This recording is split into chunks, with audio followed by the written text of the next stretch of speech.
A ver, dejo de compartir esta pantalla y ahorita les comparto otra pantalla.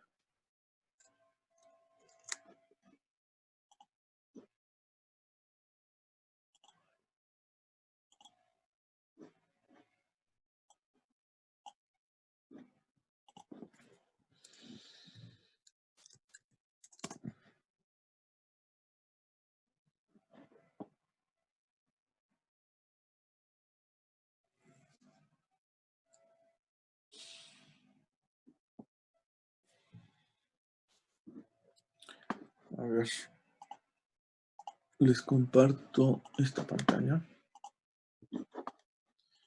A ver, entonces la función que teníamos era f de x, y igual a 2 menos 2x menos y. ¿Ok? Entonces, estamos en el primer octante, que sería este de aquí. El octante tiene la flechita roja, que es x, la flecha verde, que es y. Entonces, estamos en este octante, en el que está aquí. Y entonces no nos interesa la parte de abajo, nos interesa la parte de arriba. Si te fijas, o sea, la transparencia que tiene el plano este, te alcanza a mostrar en X, vas desde 0 hasta 1. Y en Y estamos yendo desde 0 y este es el otro límite de integración que estamos sobre el plano, que sería cuando Z es igual a 0 y te lo da 2 menos 2x. Creo que aquí es como muy claro, ¿no? Ya es lo que no había visto, sí. Muchas gracias, Sí. profesor. Ok. A ver. Vuelvo acá entonces.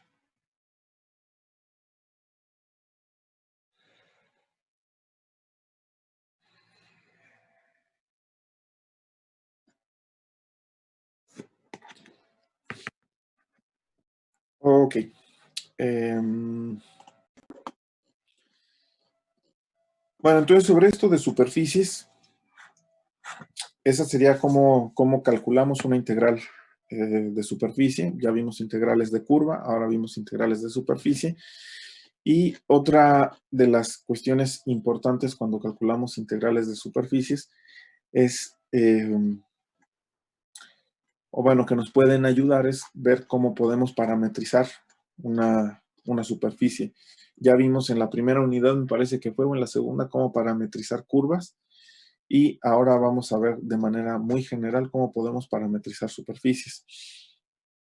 Entonces, la manera general para representar una superficie en 3 dimensiones sería, bueno, que si nosotros tenemos una superficie que está definida por puntos X, Y y Z, que nosotros pudiéramos expresar X como una función de U y B, que Y lo pudiéramos representar como una función de U y B, y que Z lo pudiéramos representar como una función también de U y B, por ejemplo, ¿no? Y que, bueno, tendríamos entonces unos valores de U que va a ir hasta un valor U2 y a un valor U1, y que B esté también limitada por ciertos valores que van desde B1 hasta B2, ¿no? Y estos parámetros U y B pueden corresponder a algunos de los sistemas coordenados que ya hemos visto. Pueden ser R y teta, pueden ser X y Y, pueden ser, que esos son de sistemas coordenados familiares, ¿no? Como coordenadas polares, coordenadas esféricas, bueno, en esféricas, no, pero coordenadas polares o coordenadas cilíndricas. Pero también se puede tratar de unas coordenadas generalizadas, como hemos comentado. Puede ser que no sean las coordenadas, los sistemas coordenados estos con los que estamos más familiarizados, ¿sí? Entonces, bueno, pero esta es la forma genérica que esperaríamos que tuviera una parametrización de una superficie en 3 dimensiones, ¿no? Y bueno, parametrizaciones nosotros ya hemos hecho, ¿no? De superficies en realidad, o sea, cuando teníamos, por ejemplo, un cono y que lo pasábamos a coordenadas polares o que lo pasábamos a otros sistemas coordenados, pues podíamos ver eso como una cierta parametrización de una superficie, ¿no? Entonces, bueno, eh, si suponemos que nosotros tenemos una parametrización para una superficie S, vamos a tener una superficie S que tiene una parametrización de esta forma y vamos a tener a U y a B, que básicamente lo que estamos diciendo en esta definición, en esta, cuando estamos limitando U y B a que tengan esos valores, pues estamos definiendo un rectángulo en realidad, ¿no? Entonces estamos definiendo una región rectangular R. Estamos yendo, digamos, en este cambio de coordenadas de una región rectangular eh, donde están definidas U y B, formando un rectángulo a una superficie, ¿no? Entonces, este de aquí está en el plano V y ese está en tres dimensiones, ¿no? Entonces, bueno, a veces es conveniente, por diferentes razones, generalmente para resolver de manera más sencilla un problema, pero a veces es conveniente que utilicemos ecuaciones paramétricas para evaluar la integral de superficie, la integral de superficie que ya vimos antes, ¿no? Cuando teníamos una integral de superficie de una función x, y, z en ds, entonces nos puede resultar conveniente el sustituir x, y, z y reescribirlo en términos de una función que depende de u y de b, ¿no? Que en lugar de tener f de x, y, z, lo representemos en términos de una cierta función g de v, que sería f de x v, y v, z u v, ¿no? Y bueno, solo por hacerles mención, ustedes ya están armados con la regla de la cadena. Si en algún momento se ofrece derivar este tipo de expresiones, ustedes ya saben cómo hacerlo, derivar con respecto a U, a B, etcétera. Hasta aquí todo va siendo como acumulativo, ¿no? Estamos tomando cosas de la primera unidad, de cuando vimos vectores, cuando vimos cómo calcular un elemento de área, cuando vimos cómo parametrizar, cuando vimos cómo hacer cambio de coordenadas. Esas son cosas con las que ya están ustedes armados, ¿no? Entonces, bueno, en este caso podemos escribir el elemento de área en términos de la región rectangular de DA para el plano V, ¿no? Sería algo interesante también para hacer. Sin embargo, no lo vamos a poder hacer directamente y para conseguirlo vamos a plantear algunos elementos útiles para ello, ¿no? Vamos a definir dos vectores. Ahora vamos a tener un vector, vamos a tener un vector de posición, perdón, vamos a tener un vector de posición, R, ¿sí?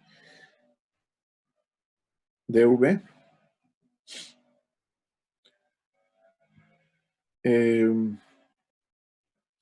Que este vector, digamos que va a apuntar a todos los puntos de la superficie S, ¿sí? Entonces va a ser un vector de posición que va a apuntar a todos los puntos de la superficie que nos interesa, sobre la que nos interesa evaluar la integral. Este vector de posición pues va a tener las coordenadas que habíamos dicho de la superficie, ¿no? Va a estar dado por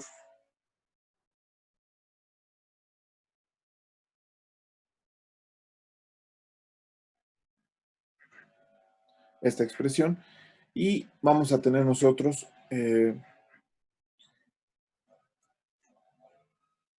los vectores R de U, eh,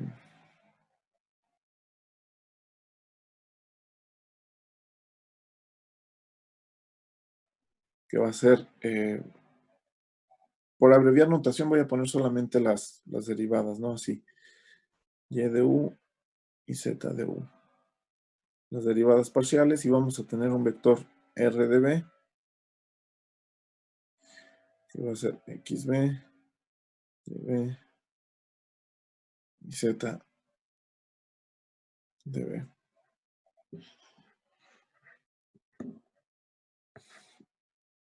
Entonces, bueno, los vectores, estos dos vectores que acabamos de escribir, la derivada parcial con respecto a u y la derivada parcial con respecto a b, para un punto particular v, como son las derivadas parciales, ¿se acuerdan cuando vimos interpretación geométrica de una derivada? Pues se van a encontrar, nos quedan 10 minutos y se vuelven a conectar, por favor, perdón.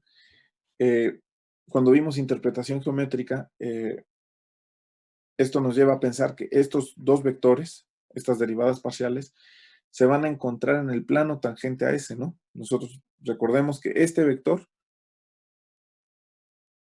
apunta siempre, el final de esa flecha está, de ese vector, está sobre la superficie S que nos interesa, y estos vectores, sus derivadas parciales, pues van a estar sobre el plano tangente a ese, ¿no? Entonces,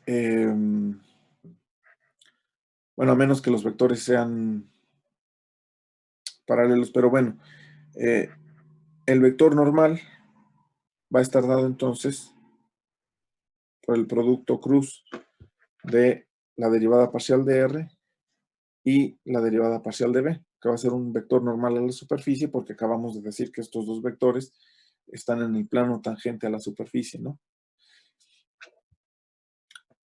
Entonces, bueno, decimos que la superficie es una superficie suave si estos vectores son continuos y el producto cruz de ellos es diferente al vector cero para todas las u y b que están dentro de la región rectangular.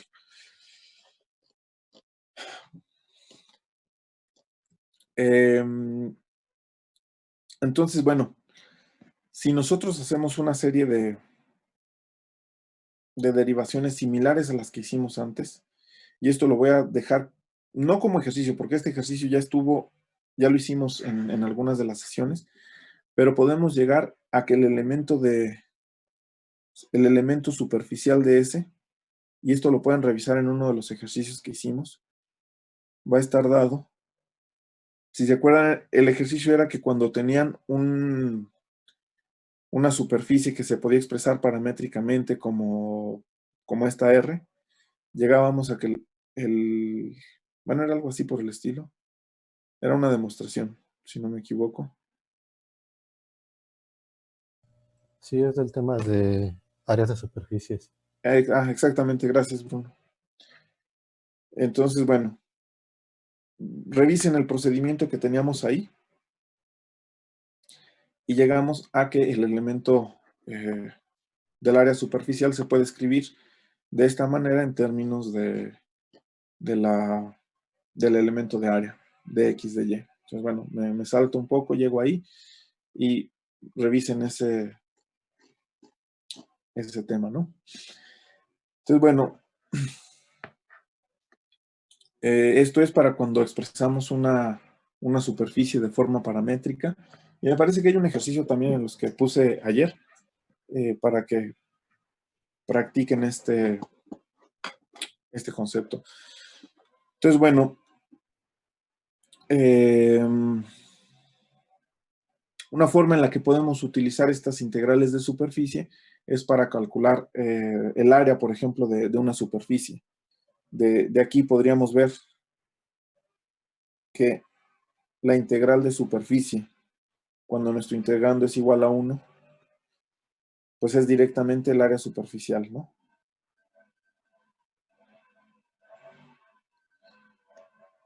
Esa sería una conclusión importante.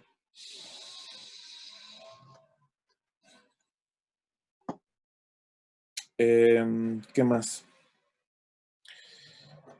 A ver, ¿qué más?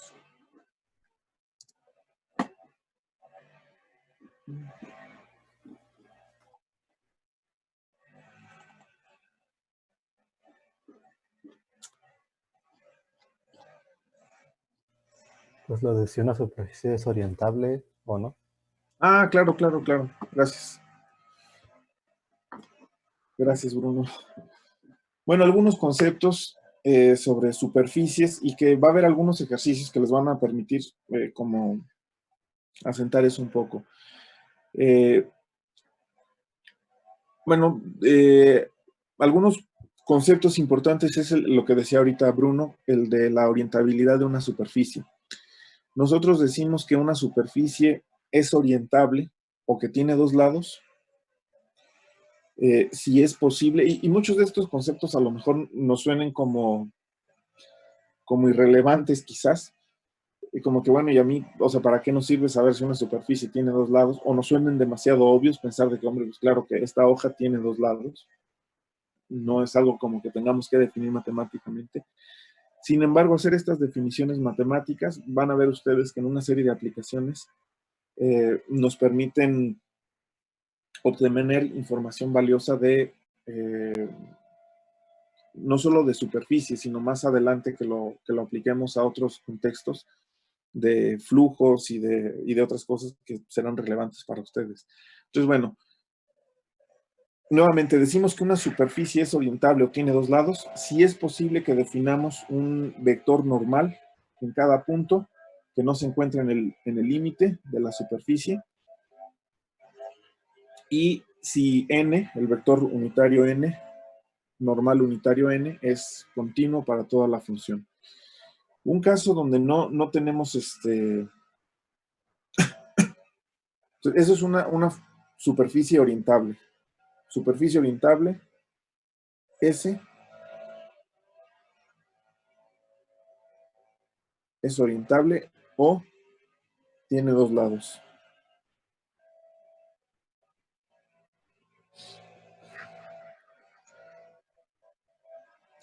Por ejemplo, una superficie que tiene dos lados clarísimos es una esfera, por ejemplo, que ese ejemplo se los ponía en las notas estas. No puedes irte no hay manera de que viajes, digamos, en la esfera del exterior al interior, entre sus dos superficies, si no atraviesa la esfera, ¿no? Entonces, ese es, por ejemplo, es una manera clara de ver una superficie que tiene dos lados muy claros y que no te puedes ir de uno a otro si no la atraviesas. Un caso que es el más común, yo creo, el ejemplo así por excelencia de una superficie de un solo lado, sería la banda de Mobius, ¿no? Seguramente todos han construido una banda de Mobius.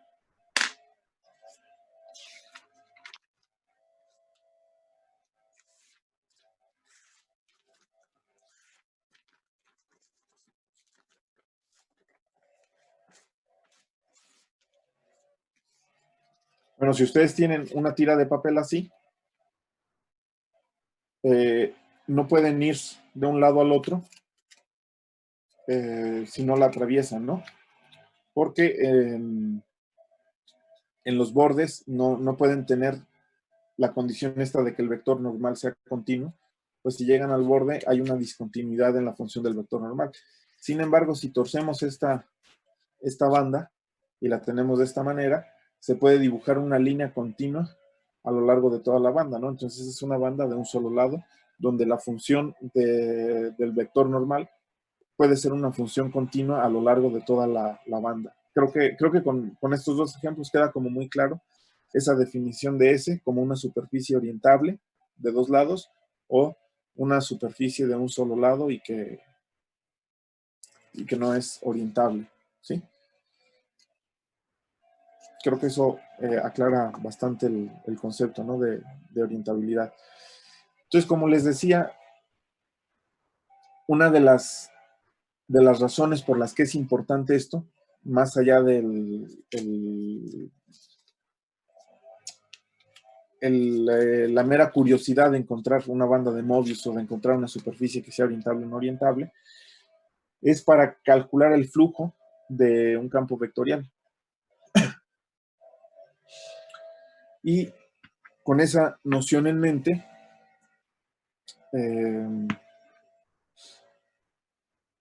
vemos que el flujo, el